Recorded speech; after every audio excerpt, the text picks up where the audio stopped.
Hi, good evening everyone. This is Atudol Mondon updating in Hong Kong. There, si Mr. Ling is there. Tulog ng tulog. There. We're not going out tonight. Nobody invite us, so I cook our dinner. There, this is chicken wing soup. Sinampalukang manok. There, I want to try yung inulam kong sinampalukang manok doon sa restaurant sa Worldwide. There, 2 chicken wing is enough for us kasi mayroon kaming menudo apritada ba o menudo yung binili ko na extra. Ito pang soup lang namin. Of course, you can use or I can use the chicken wings na hindi ko naluto sa freezer.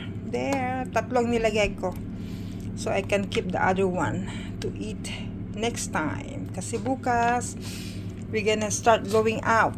There, tonight, hindi kami na-invite sa Peak Home.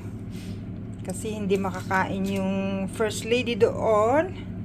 So, we're gonna stay home to eat.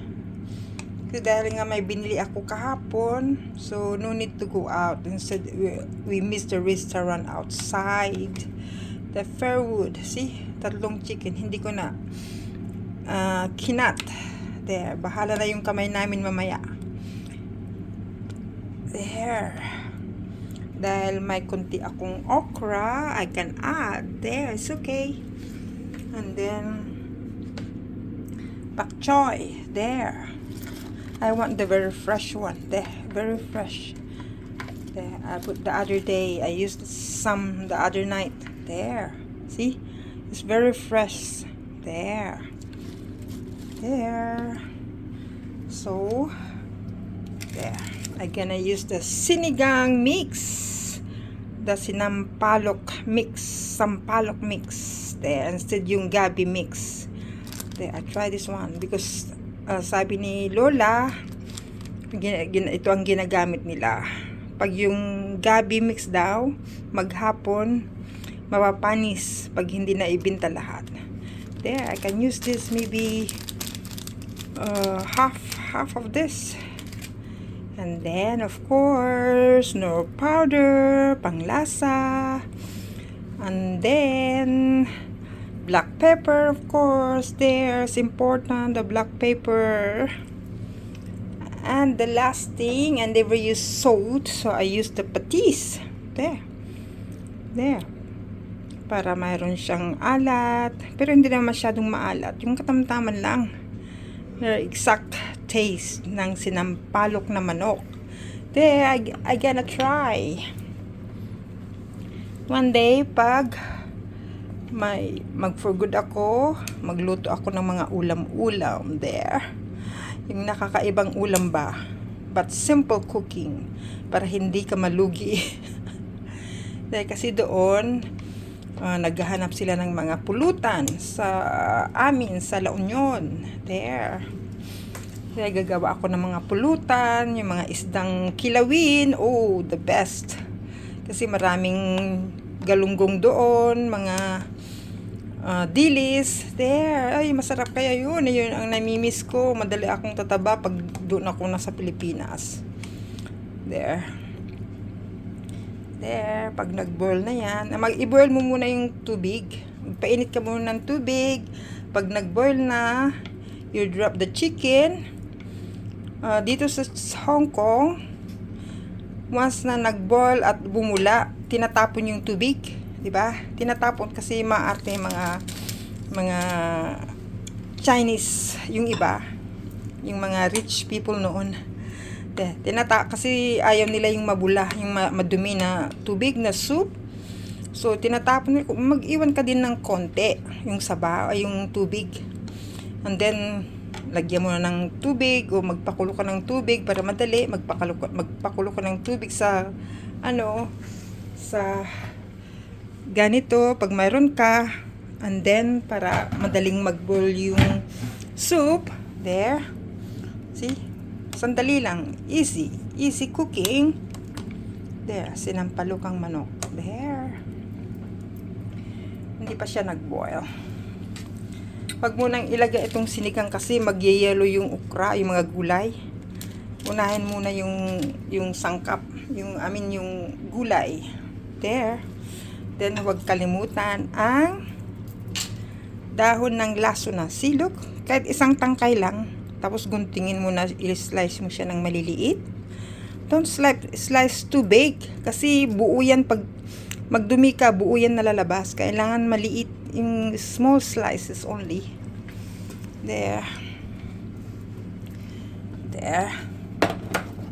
Uy, mayroon akong Knorr cubes. Ito na lang. Knorr cubes. Pork cubes. There, pork cubes. Pwede rin. There. Kasi pang soup kasi itong cubes. Yan. Lagyan ko ng isa siguro. Ewan ko kung ano. Kasi si Miss Ling ayaw niya ng walang lasa. Or else hindi niya kakainin. There. Kasi hindi siya lahing Amerikano. Kasi mga Americans kasi hindi sila naglalagay ng maalat o kaya asin. Ay, kunting asin lang. Hindi sila naglalagay mga Knorr powder, bitchin o ano paman. Basta kunting asin. There. I think 2 para ganahan si Mr. Ling. Kasi hindi ka naman mamamatay nito. Yung mga nakaranas na ng abroad, ayaw nilang gumamit ng bitchin. Sa atin hanggang ngayon gumagamit sila ng bitchin kasi yun ang nakasanayan. Pero hindi naman sila namamatay. Oh. Pag nag-iedad ka, pag may sakit na dadapo na sa katawan mo, yun na. High blood, ganoon. Pero hindi sa ano. Hindi naman siguro sa mga kasi hindi mo alam kung saan sumisira ang health natin. There. I think 2 small one, the pork cubes. There. Saka kunting sinigang, kunting patis na lang. And saka ito, yung maasim. There. Sinigang sa sampalok mix. First time ako magluto ng sinigang na manok. Yan. Gayahin ko yung mga Kasi hindi ko maintindihan kasi yung mga dun sa shop, Ilocana. Hindi ko alam kung may lahing Bicol, yung boss nila, yung anak ni Lola. Yung chief cook o kaya napag-aralan niya siguro, chief cook sa Ocean Park long time ago. Kasi dahil mayaman na siya, kaya nag-retire na. There. Oh, good Lord. Sarap ng higop ni Miss Ling mamaya. There. I think I'm gonna put the okra now. There, the okra.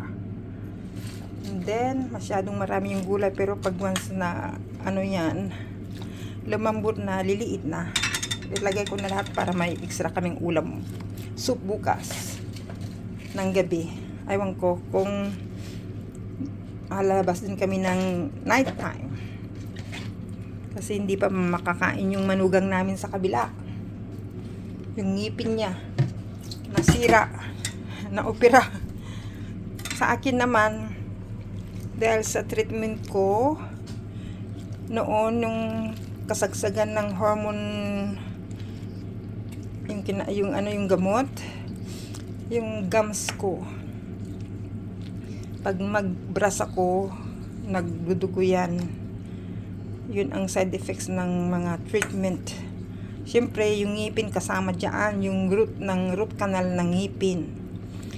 Ngayon, yung isa kong ngipin, buti hindi sa harap, kung hindi, mahihiya na ako. Kasi dito sa Hong Kong, mahal ang dental. There. Sa Pilipinas, mahal din. Pero pag may pera ka naman, okay lang.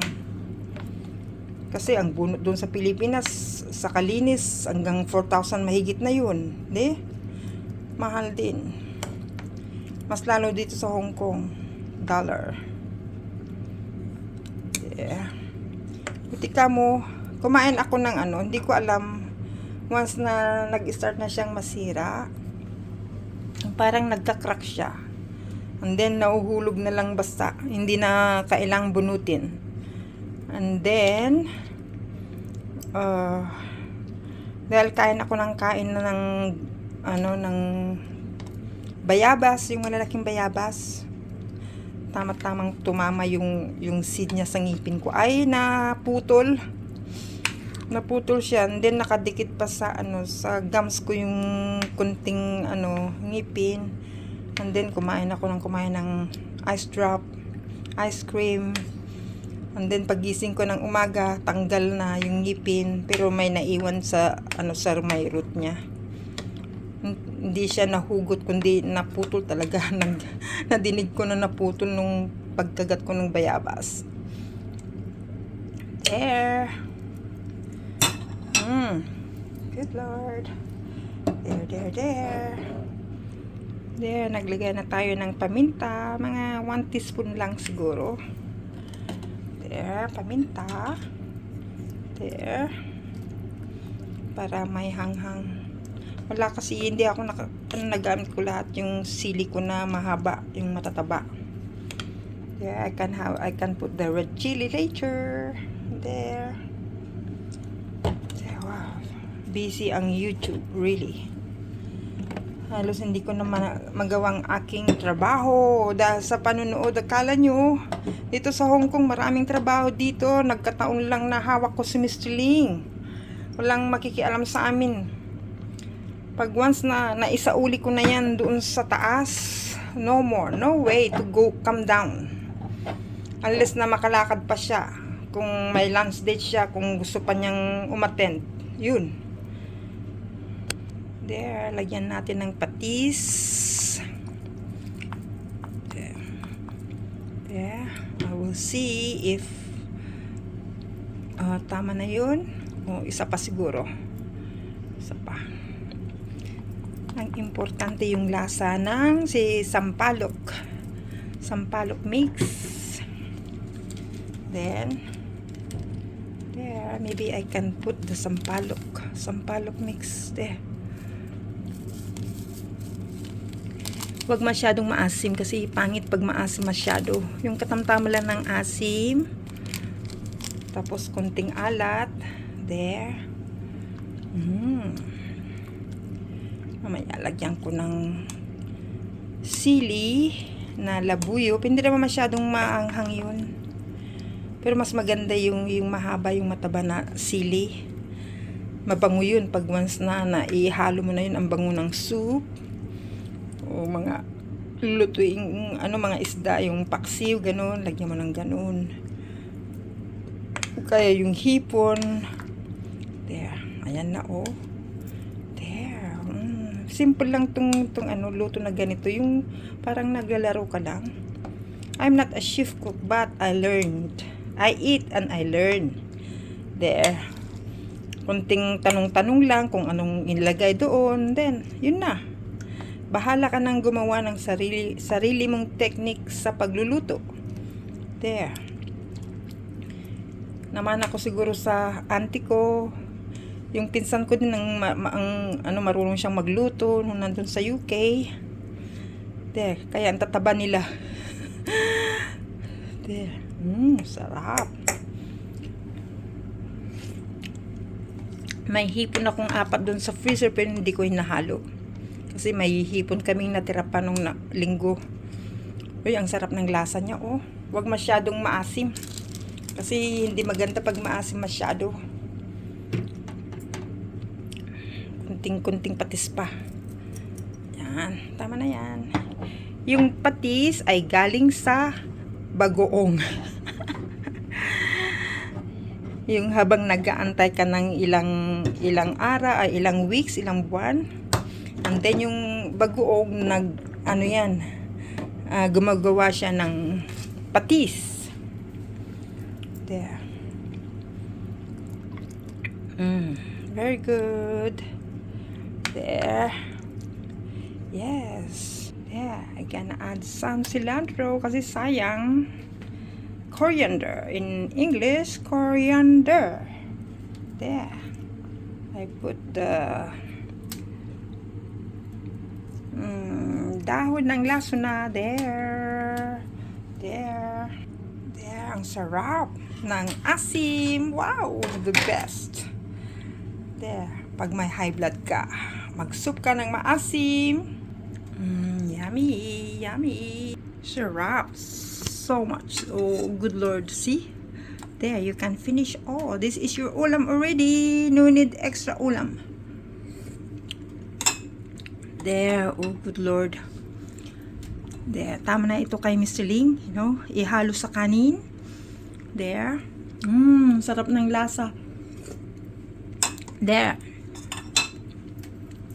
Pag kumakain ka sa restaurant, you observe the taste, what looks like the ulam, and then you can do it your own. See?